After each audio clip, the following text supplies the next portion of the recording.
তাড়াতাড়ি চলো। তোর মার পুকুরে বড় সাপ নামছে। ওই সাপ,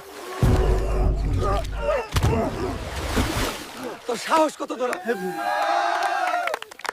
মা, এই বেটা সাপ পুকুরে মাছ খাইতে আইছিল, ওরে আমি মজা দেখাইছি। ওরে বাবা, তুই তো আসলেই হাল্ক। গোসল না করে করে শরীরটা সবুজ বানাই ফেলছিস।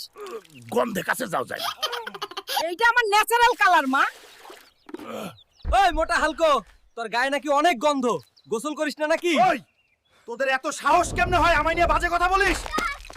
বাবা হাল্ক, জলদি চল, আমাদের পুকুরে মাছ খেকো কুমির নামছে। কি বললা দাদি? কুমির মাছ খাইতেছে? চলো মজা দেখাইতাছি। ওই বেটা কুমির, তোর এত সাহস,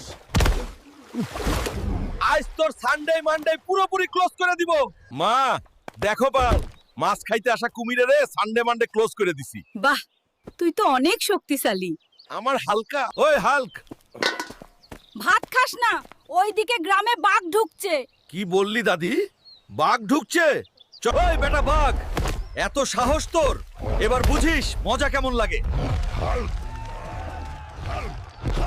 মা, দেখো মা, আমি বাঘ মাইরে আনছি। ওরে আমার সোনার টুকরো হাল্ক, হাল্ক, বাঘ মেরে